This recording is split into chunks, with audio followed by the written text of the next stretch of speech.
Well, good morning, good people. Mark Holmes here, and as always, I want to say thank you all for watching, commenting, subscribing, and being part of the Joe Boo Sports Report. Without you guys, as well as you ladies, you know that this literally does not work. Hope everybody's having a great hump day. It is Wednesday. Hope you're getting your humping in. Getting over the hump. Yeah, just deal with the hump, okay? So we're getting a few more days away from another meltdown for our team. Unfortunately, it always seems that we just can't lose, that we always have to have a play that sticks in your craw. And that muddle huddle, or the Dak Prescott scramble, or the catch no catch, or Aaron Rodgers going, down the sidelines.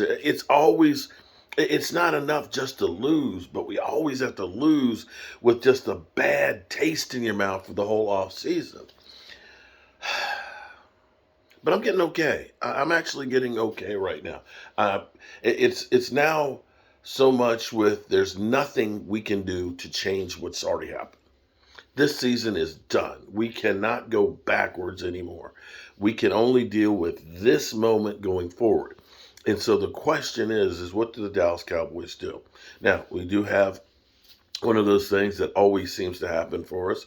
We end up having great players that are in line for awards. Micah Parsons is an AP finalist, along with Nick Bosa and Chris Jones. That's the list for Defensive Players of the Year. Shout out to Micah Parsons, who in the second year has been an absolute positive beast. Now, back to the Cowboys. Um, it's crazy listening to a lot of people out there. We hear so many different things. We have a lot of free agents, and we have some that we need to make a priority, and others that we just need to let go. Tony Pollard is one of those. Terrence Steele's another one, I believe. I think Leighton Vander Esch. The only problem with Terrence Steele is will he be ready to start the year? But Terrence Steele was one of the best tackles in football until he got hurt. And this was an undrafted guy. But before we get on to the players, you need to know who's cooking the soup. We are emotional because we've lost. And when you have something go wrong, you always want to put the blame on something tangible, or something that you can say, that's the reason, and get emotional and so forth, instead of going back rationally and looking at things. My quarterback, Dak Prescott, it's no lie that I like Dak Prescott. He had a shitty game. He had a bad game. Our running game was shitty. Our defense was pretty good, but there were plays to be made that we didn't make. But do you look at this and say a team that wasn't expected to do much, that went 12 wins back to back, do you turn around and say, let's fire everybody, let's get rid of the quarterback, and let's tear it up? The grand scheme of things, it's been 27 years, and we've been pounding our head the lack of having the big games and stuff for years. We know. As much as you guys want to be pissed off and tear it up, you have to look at this 2 years as the best 2 years we've had over the last 27 years. Now, the talking heads will tell you that the window is closing, that, you need to do something drastic now. I think they do that because if the Cowboys were to fire Mike McCarthy, that makes an incredible amount of content for all of the networks. I had been thinking about conspiracy theories of if the Cowboys were to win and be in the NFC Championship game, that you would think about how many viewers and things that would be watching. And if the Cowboys were to win the Super Bowl, you would think that Super Bowl would be like the biggest Super Bowl, watch Super Bowl and moneymaker ever. But then I started thinking about something different on that. Cowboys winning the Super Bowl destroys all that content that we have about the Dallas Cowboys, all the talk about the Dallas Cowboys, about, the quarterback and everything else and the fertility and Jerry. But, if you are one of those people that think it's scripted, the Cowboys carry the offseason for the NFL. The Cowboys fire a coach. Oh, man, or should fire a coach. Or they hold on to one guy. All of these things make money for all the NFL partners, all the talking heads. Cowboys win, that goes away. Maybe I'm reaching now. And I know that's what the trolls out there will say, because actually listening to Eagle fans now, they're disappointed because they wanted to be the one to end our season. Quite frankly, I'd probably feel better if the Eagles were instead of San Francisco. But then again, no, actually I wouldn't. No, I wouldn't. I just didn't want the season to end. But the idea of saying, let's blow this up because the Cowboys should have won the Super Bowl is ridiculous. The reason I say it's ridiculous is, did you honestly believe in August that the Cowboys had enough talent to compete with the big dogs? Did you look at that and say you can compete with the Rams? No, you didn't. Did you look at that and say you could compete with Tom Brady and Tampa Bay? No, you didn't. Did you look at that and say that you could compete with the Cincinnati Bengals, right? And Joe Burrow? No, you didn't. Did you look at it and say you could compete with the Philadelphia Eagles that went out and signed everybody? No, you didn't. Did you look at the roster and say, we are a stacked roster and we line up with a better team than everybody else? No, you didn't. The thing is as much as they're trying to tell you that this team underachieved, this team actually overachieved on what was thought. I'm being serious now. And they had an opportunity. It was lost. But in the end, San Francisco just had more playmakers than we did. Once we lost Tony Pollard, it just wasn't going to work. Now, I was listening to this morning, and everybody is out there saying, fire Mike McCarthy. Fire Mike McCarthy. Get rid of Dak. That was the first couple of days. Well, what quarterback are you going to get? What quarterback are you going to get that's going to be able to do what Dak's not without being able to get more help? Because it's going to cost you to get rid of Dak. It's going to cost you to get somebody who's going to be better, if you can find somebody better. And I'm not sure that person's out there now. I mean, you could say, well, let's get Aaron Rodgers, but $50 million a year. I honestly look at Aaron Rodgers and say he failed in the playoffs against the Lions. Didn't make the playoffs. Lost at home when they could have got in to the Lions. Yeah. Carson Wentz ain't it. I don't know if Jimmy G can't stay healthy. So I'm not sure where the solutions are that people think that are there by just getting another quarterback. Firing the coach. Okay. Who's going to be the guy? Sean Payton? Sean Payton had a Hall of Fame quarterback. Great defense. Great weapons like, Michael Thomas and Alvin Kamara. Had 4 7-9 seasons and failed in the playoffs too. What the Cowboys need to do is understand that they're playing the new game of football and that you got to be able to fight fire with fire. And that is, you're going to need to get some extra troops beyond just drafting. But let's listen into the talking heads. This is craziness and this is sanity on this Get Up edition. You sit back, Chris Canty, and analyze the Cowboys coaching situation. What move do you think they should make? They got to fire the head coach.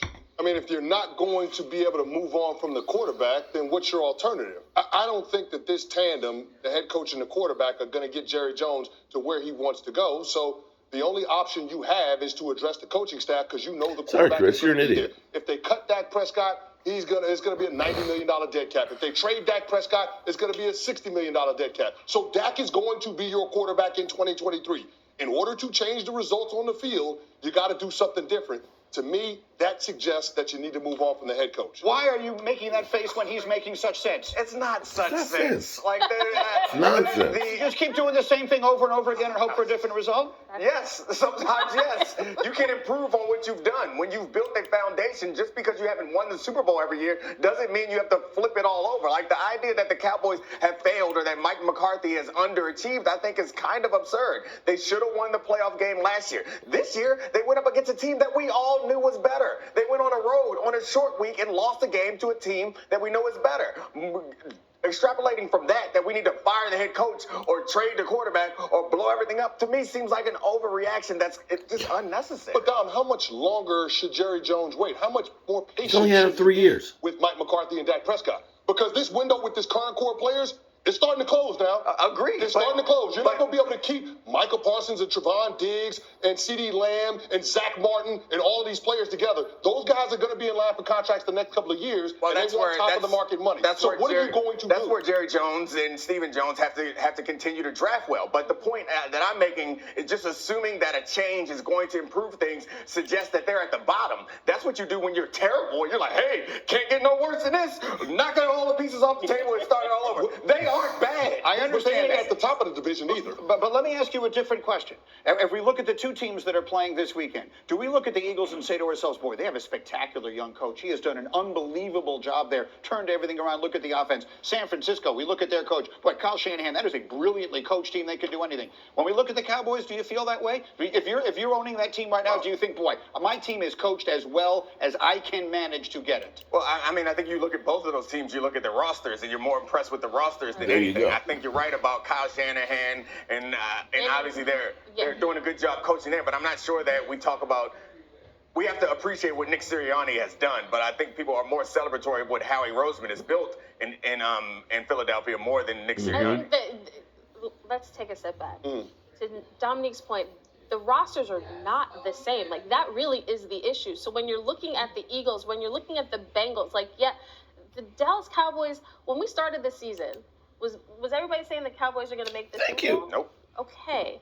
So when Dak, was it week 18? Everybody's like, oh, that's the Dak, or the first playoff round, game right? against Tampa. Right. It was like, oh, that's the Dak we've been waiting to see. And now all of a sudden, a week later, it's like, well, throw all this crap out the window. This is a horrible team. It's just the up and down roller coaster of it all. It just needs to chill for a second. Don't say something crazy. D-Wood. Don't do it. Say something crazy. Don't do it. Say something crazy. I think watching the Dallas Cowboys, particularly in that divisional game, what it told me was that Dak is not the guy. He's not a force multiplier. He's not the guy that can literally put a franchise on his shoulders and win it. He needs more parts around him. Who That's doesn't? what I feel like. I feel like he needs more. No, He needs it's my more. turn. Wait, hold on. It's my Connection. turn. He like it's to me like I don't view Dak and Joe Burrow the same. No. I don't view them the same. I view them as Dak. Can you win a chip with Dak? Yes. But you need more. You need more pieces around him. Hold on. We got to do this though. Hold on one second. We're sitting here saying that the Cowboys aren't a talented roster, or they're going. Saying. Well, you're saying they're inferior from a talent standpoint. They are. I can't buy into that, man. Okay. Now, hold on. Let him talk. Let him make his case. You're talking about a team that has a top 5 offense, a top 5 defense, a team that has football players on all 3 levels of their defense. They were tops in takeaways this year. You're talking about having an all-pro wide receiver, a 1,000-yard rusher, a franchise tag tight end, and a $40 million quarterback. I'm tired of the excuses as to why the Dallas Cowboys can't get it done. And we sit here and talk about Mike McCarthy, and it's not his fault. Well, Mike McCarthy didn't handle the game management at the end of that San Francisco game in the divisional round, just like he didn't handle the game management at the end of the wild card round last year. At some point, we have to hold somebody accountable. You can't do it to the quarterback. Why wouldn't you do it to the head coach? You can hold them all accountable, but the idea that they haven't gotten better or that they can't continue to get better and that just anything, just fire them is better. The thing that really frustrates me is the idea that there is a quarterback out there that can do it alone. Like, it's a myth that we keep perpetuating for whatever reason. Like, Tom Brady won the Super Bowl because he got surrounded by a great team. Oh, hold on. So same thing with you say Burrow. Like, Burrow is surrounded by a great team. So you say there's not levels to quarterback? No, I think there are levels to quarterback. Okay, that's all I'm saying. We just saw Josh But Allen none of them are smashed doing it without some playmakers. He's out here talking about he's not a force multiplier. Like, it just seems unfair the way that we criticize Dak and the ways that we're not willing to do to other quarterbacks. The only point I'm making. Wait a minute. Did I criticize Dak? You did. Did I say? He's not a force multiplier. He's not. I'm saying he's not. Okay. Every quarterback needs an offensive line. They need weapons. Like, you can't be out there by yourself. Thank you. You're going to win. Everything can't be perfect if I'm paying you $40 million a year. We saw Patrick Mahomes in the Super Bowl. Let's just stop this 40 minutes. And running around, and the Tampa Bay Bucks beat them, right? Like, we've seen great quarterbacks falter in moments because of the situation around them. That's true. But let's not pretend that he's doing it with less than everybody else is. We've seen people do a lot more with a lot less than they did in Dallas this year. We're just talking about these teams still left, right? I just feel it's just shocking to me that we want to fire everybody after they played a more talented team on a short week on the road. And we're like, oh, we got to blow it all up. No, they lost the game that they probably should have lost. Dak was terrible in that game. But they still lost the game that they probably should have lost. That's no reason to blow up the whole team and get a new coach. All I'm going to say this. Real quick. Greeny, because I know you got to get out. Yeah. We need to come back to this. And that's the truth, okay? Could we have won that game? Yes, we could have. But in the end, I'm sorry, this whole idea that there's a force multiplier out there. If that's the case, everybody talks about how great Deshaun Watson is. What was that force multiplier doing on a great team right there with Cleveland? What was Russell Wilson doing with the Denver Broncos? If you're saying that Mike McCarthy should be fired after back-to-back 12-win seasons, then there's a lot of coaches out there that need to be fired. There's a lot of coaches out there that need to be fired. Point blank. Sometimes it gets to be the ridiculous when it comes to the Dallas Cowboys. There you go.